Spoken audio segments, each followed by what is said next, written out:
Hello and welcome back to Prayagraj classes. मैं हूं आपका दोस्त शिवकमल। दोस्तों, कल मैं आपको लॉग क्यू और उससे संबंधित कई रूट वर्ड कराया था, जिसमें से आपको 20 से 25 वर्ड कराया था। आप लोगों ने उसे देखा, वीडियो को लाइक किया, शेयर किया, उसके लिए थैंक यू सो मच। और आज देखते हैं ये वोकैबुलरी की दूसरी क्लास में कौन कौन से वर्ड हैं। आइए देखते हैं और कौन कौन से रूट वर्ड हैं। तो देखिए आपके सामने जो ये दिख रहे हैं वर्ड, ये रूट वर्ड हैं। जैसे कि थियो है। थियो मतलब क्या होता है दोस्तों? भगवान होता है। ओके, पहले आप इस रूट वर्ड की मीनिंग समझ लीजिए, उसके बाद में आपको वर्ड कराऊंगा ताकि आपको समझने में आसानी रहेगी और आपको याद भी नहीं करना पड़ेगा। बस आप शब्द देखेंगे और आप कर जाएंगे उसे। ग्नोसिस, ग्नोसिस मतलब क्या होता है दोस्तों? जानना, नॉलेज होता है। ओमनी, ओमनी मतलब क्या होता है? ऑल। जैसे कि आपने देखा होगा मारुति कार कोई निकाली थी जिसमें ओमनी कार कोई आई थी, जिसमें पूरी फैमिली उनकी जो है जा सकती है, जो लिया होगा कार। और सायन या सायो, इसका मतलब क्या होता है दोस्तों? जानना, यानी कि नॉलेज, ये भी है। पोटेंट, पोटेंट मतलब क्या होता है? पावर। ओके, तो देखिए एक बार फिर से। थियो मतलब भगवान, ग्नोसिस मतलब जानना, नॉलेज, ओमनी मतलब आल, सायन या सायो मतलब नॉलेज और जानना, दोनों लगभग सेम ही काम करेंगे। और पोटेंट, पोटेंट मतलब क्या होता है दोस्तों? पावर। ओके, अब देखिए मैं आपको कैसे वर्ड कराता हूँ। देखिए पहला वर्ड क्या है? थीस्ट। दोस्तों थीस्ट मतलब क्या होता है? जो भगवान को मानते हैं। जैसे कि हम लोग भारत में रहते हैं, हमें भारतीय कहते हैं, वैसे ही जो थियो होते हैं यानी कि जो भगवान होते हैं, अब भगवान को जो मानते हैं उसे क्या बोलते हैं? हम थीस्ट बोलते हैं। अब देखिए यहाँ पे ए लग गया, केवल सेम वर्ड है लेकिन ए लग गया। इसका मतलब क्या होता है? ये निगेटिव बना दिया। एथीस्ट, एथीस्ट मतलब भगवान को जो नहीं मानते हैं। और देखिए एग्नोसिस, एग्नोसिस मतलब दोस्तों आपको अभी बताया कि ग्नोसिस मतलब होता है जानना, और एग्नोसिस मतलब जिसे नहीं जाना जा सकता। जैसे कि जो लोग भगवान को, कुछ लोग ऐसे भी होते हैं जो भगवान को मानते हैं, कुछ लोग होते हैं जो भगवान को नहीं मानते, लेकिन कुछ लोग ऐसे होते हैं जो कहते हैं कि भगवान को मानिए लेकिन भगवान को जाना नहीं जा सकता, भगवान हैं या नहीं है, जो कि काफ़ी सही भी कह रहे हैं। अगला वर्ड है दोस्तों मोर्टल। मोर्टल मतलब क्या होता है? नश्वर, जो मर सकता है। और इमोर्टल, इम देखिए यहाँ पे लग गया आई एम, इसका मतलब ये निगेटिव बन गया। तो इमोर्टल मतलब क्या होता है? अनिश्वर, जो नहीं मर सकता। मोर्टल मतलब क्या होता है? जैसे हम लोग मर सकते हैं लेकिन जो भगवान होते हैं वो नहीं मर सकते। ये सब दोस्तों क्या है? सब आपके गॉड से ही संबंधित वर्ड हैं। ओके, एक बार मैं फिर से आपसे देख लीजिए। थीस्ट मतलब क्या होता है? जो भगवान को मानते हैं। एथीस्ट निगेटिव बन गया, जो भगवान को नहीं मानते। एग्नोस्टिक, भगवान को मानिए लेकिन भगवान को जाना नहीं जा सकता, यानी कि ग्नोसिस मतलब होता है जानना। एग्नोस्टिक ए लग गया, निगेटिव बन गया, भगवान को नहीं जाना जा सकता। मोर्टल मतलब नश्वर, जैसे हम लोग हैं, मर जाएंगे आज नहीं तो कल। इमोर्टल मतलब क्या होता है दोस्तों? जो कभी नहीं मरेगा, जैसे कि भगवान। आइए देखते हैं अगला वर्ड। देखिए अगला वर्ड है थियोलॉजी। अभी आपको मैं कल बताया था, लॉजी मतलब क्या होता है? विज्ञान, यानी कि जानना, वो क्या बोलते हैं? अध्ययन। और थियो मतलब अभी बताया मैं आपको, भगवान होता है, यानी कि भगवान को जानना, भगवान की पढ़ाई। अब आपको सुनने में बहुत अजीब लग रहा होगा लेकिन ये सही है। कुछ ऐसे भी लोग होते हैं जैसे पंडित जी होते हैं या अपने मौलाना, और भी अलग धर्म में जो धर्म गुरु होते हैं, वो लोग भगवान के बारे में और जानना चाहते हैं कि हाँ भगवान ये है वो है। जैसे कि आपने देखा हो ना, इतनी जो धार्मिक पुस्तकें लिखी गई हैं उनका अध्ययन करके ही तो लिखा गया है। थियोलॉजियन, थियोलॉजियन मतलब क्या होता है? जो भगवान का अध्ययन करते हैं। जैसे कि साइंटिस्ट होते हैं ना, वो लोग क्या करते हैं? साइंस के बारे में जानते हैं, तो ऐसे ही ये थियोलॉजियन। जैसे कि अपने जो पंडित जी हैं, ये कौन है? ये थियोलॉजियन है, ये भगवान के बारे में पढ़ाई करते हैं। और देखिए अगला क्या है? थियोक्रेसी। क्रेसी मतलब दोस्तों क्या होता है? रूल, यानी कि राज करना। थियो मतलब भगवान, तो थियोलॉजी मतलब क्या होता है? भगवान का रूल। ऐसे बहुत से देश हैं, जैसे इस्लामिक कुछ देश होते हैं जहाँ पे शरिया कानून चलता है, तो वो क्या है? भगवान का जो रूल है कुछ लोगों ने बना दिया, तो उसी को फॉलो किया जा रहा है। और जैसे हम लोग हैं, हम लोग डेमोक्रेसी हैं, डेमोक्रेसी में क्या है? क्रेसी मतलब होता है राज, यानी कि रूल, और डेमोस मतलब क्या होता है? लोग, यानी कि जनता। हम लोग कहाँ रहते हैं? हम लोग डेमोक्रेसी हैं, लेकिन कुछ इस्लामिक भी कंट्री हैं जो भगवान का रूल फॉलो करते हैं। ऐसे जैसे कि महात्मा गांधी जी ने बोला था कि जो देश है उसको कैसे चलाया जाए, शायद वो भगवत गीता के हिसाब से चलाने की बात कर रहे थे। तो वो भी अगर ऐसा होता तो हम लोग भी क्या होते? थियोक्रेसी होते, यानी भगवान का जो रूल बनना है उसी को फॉलो करते। तो अगला देखिए क्या है? मोनोथिज्म। मोनो मतलब दोस्तों कल ही बताया था, सोलो और मोनो दोनों भाई भाई हैं, इसका मतलब होता है एक। थिज्म मतलब क्या होता है दोस्तों? भगवान, यानी कि एक भगवान। जैसे कि क्रिश्चियन और इस्लाम, इसमें देखिए एक ही भगवान है। और अगला देखिए वर्ड क्या है? पॉलीथिज्म। पॉलीथिज्म मतलब पॉली मतलब होता है बहुत, यानी कि कई सारे, और थिज्म मतलब भगवान। जैसे हम लोग जो हिंदू धर्म में, इसमें देखिए कई भगवान हैं, जैसे भगवान श्री कृष्ण, भगवान शिव और भी बहुत से भगवान हैं, गणेश जी। तो हम लोग क्या करते हैं, ये क्या है, पॉलीथीजम मतलब होता है कई भगवान, ठीक। अगला है पैनथीजम। पैन मतलब क्या होता है दोस्तों, पैन इंडिया, आपने सुना होगा, पूरा इंडिया मतलब भारत, पूरा भारत। वैसे होता है पैनथीजम, यानी कि भगवान जो है कण कण में है। इसको जो लोग मानते हैं कि भगवान कण में है, जैसे आपका जो पेन होगा आपके हाथ में, उसमें भगवान है, आपके पुस्तक में होंगे, आपके मेज जहाँ बैठे होंगे, कुर्सी, सब जगह भगवान है। यानी आपके अंदर भी भगवान है, मेरे भी अंदर भगवान है। इसे बोलते हैं पैनथीजम, यानी कि भगवान सब जगह हैं। ओके, देखिए एक बार मैं फिर से बता देता हूँ फटाफट। देखिए थियोलॉजी मतलब क्या होता है, भगवान का विज्ञान यानी भगवान का अध्ययन। थियोलॉजियन जो भगवान का अध्ययन करते हैं लोग, उनको बोलते हैं। थियोक्रेसी भगवान का रूल। ओके, मोनोथीजम एक भगवान, पॉलीथीजम कई सारे भगवान, पैनथीजम भगवान कण कण में हैं। ओके, भगवान सब जगह हैं।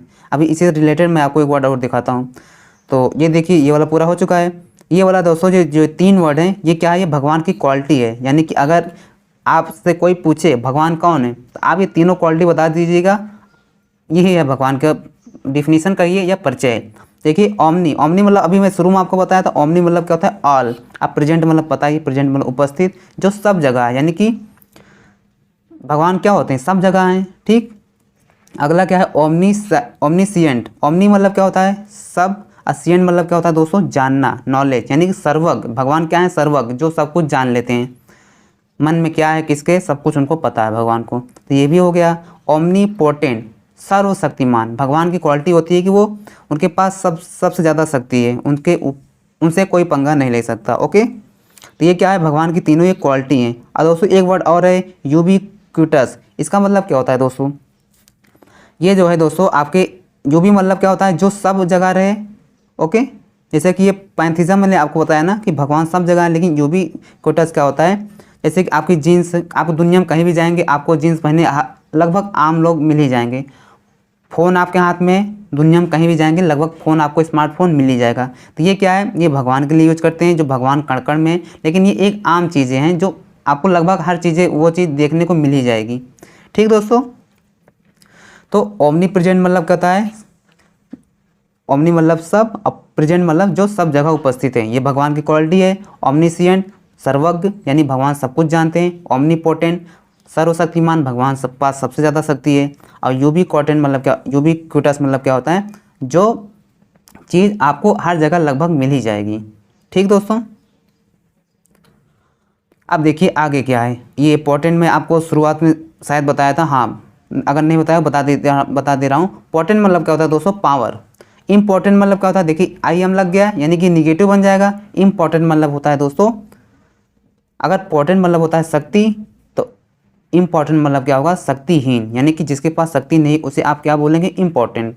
और क्या है अगला, क्या है पोटेंशियल। अगर इसको नाउन की तरह यूज करेंगे तो इसका मतलब क्या होता है, काबिलियत, आपके अंदर कितनी पोटेंशियल है, आपकी शक्ति है। अब पोटेंट है, आप चाहे इसको शक्ति बोलिए, अगर किसी के पास कोई काबिलियत है तो वो उसकी शक्ति होती है ना। कोई अच्छा गा लेता है, कोई पढ़ने में तेज है, कोई कुछ है। अब देखिए अगला, साइंस मतलब क्या होता है दोस्तों, ज्ञान। और कॉन्शियस मतलब क्या होता है दोस्तों, जैसे कि कॉन्शियस, देखिए कॉन्शियस जो होता है, जैसे कि आपने, कोई व्यक्ति कॉन्शियस है यानी कि वो जागा हुआ है। ओके, जो सब कुछ जान रहा है कि हाँ मैं, अगर कोई व्यक्ति जाग रहा है तो वो सब कुछ देख रहा है, जान रहा है। लेकिन उसी को उल्टा देखिए, UN लग गया, अनकॉन्शियस। इसका मतलब क्या होता है दोस्तों, इसका निगेटिव बन जाएगा, यानी कि जो बेहोश है। कॉन्शियस मतलब होश में, अनकॉन्शियस मतलब बेहोश में। लेकिन इसी का एक और मिलता जुलता शब्द है आपके लिए, सब कॉन्शियस। इसका मतलब क्या होता है, कॉन्शियस सब मतलब नीचे, जैसे आपने सुना होगा ना सबवे, जो ओवरब्रिज के नीचे से रास्ता जाता है या रेलवे के अंदर से नीचे से रास्ता जाता है, उसे सबवे बोलते हैं। यानी कि कॉन्शियस के नीचे जो है ना तो बेहोश है और ना तो होश में है, बस जिंदा है। ओके, उसे क्या बोलते हैं हम, सब कॉन्शियस। जैसे कि आप कभी कभी कहीं जाते हैं बाइक से या साइकिल से, आपको जाना कहीं और रहता है, लेकिन आपका जो सब कॉन्शियस, आपके दिमाग में कुछ और चल रहा है, लेकिन आपका जो हैंडल है, आपकी बाइक जो अपने आप ही आपके घर तक पहुंचा देगी। लेकिन आपको जाना कहाँ था, कहीं और, किसी चौराहे पे या कुछ लेना था आपको।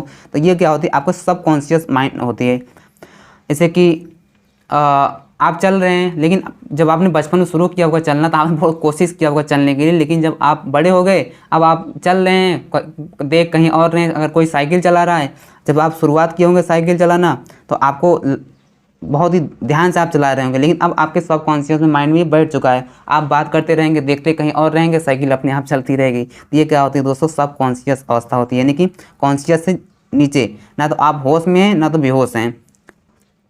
अगला क्या है दोस्तों, इसका मतलब होता है जामीर, यानी कि अंतरात्मा। जैसे कि जैसे आप कोई गलत काम करने जाते हैं तो आपके अंदर से एक गिल्ट नहीं आती यार ये गलत है, और जब आप वो गलती कर देते हैं तब भी आपको अंदर से महसूस होता है कि यार ये मैंने गलत कर दिया।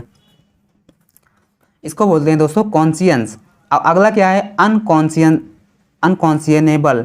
इसका मतलब क्या होता है, जो यूएन लग गया इसका मतलब ये निगेटिव हो गया कि जो लोग जैसे आतंकवादी जो होते हैं उनका ज़मीर मर चुका होता है, उनकी अंतरात्मा मर चुकी होती है। उनसे अगर इंटरव्यू उनका देखेंगे तो आप उनसे जब उनसे किसी से पूछा गया जो आतंकवादी होते हैं कि आप ऐसा लोगों को क्यों मारते हैं, उन्होंने कहा कि हमें मज़ा आता है, यानी कि उनके अंदर की जो ज़मीर है अंतरात्मा मर चुकी है, उनको अब लोगों को मारने में मज़ा आ रहा है। अजीब इंसान है ये लोग। तो कॉन्शियंस मतलब क्या होता है दोस्तों, जिसकी अंतरात्मा जिंदा है। अनकॉन्शियनेबल मतलब क्या होता है, जिनकी अंतरात्मा मर चुकी है। अगला है दोस्तों प्रीसिएंट। सिएंट मतलब क्या होता है दोस्तों, जानना।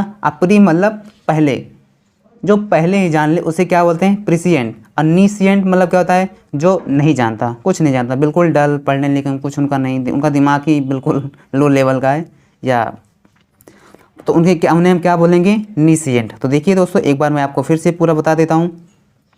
पोटेंट मतलब क्या होता है, पावर। इम्पोर्टेंट मतलब क्या होता है, शक्तिहीन, यानी कि पोटेंट मतलब शक्ति, इम्पोर्टेंट मतलब शक्तिहीन, जिसके पास शक्ति नहीं है। पोटेंशियल मतलब काबिलियत, शक्ति। साइंस मतलब पता ही सबको। कॉन्शियस मतलब क्या होता है, जो होश में। अनकॉन्शियस जो बेहोश है।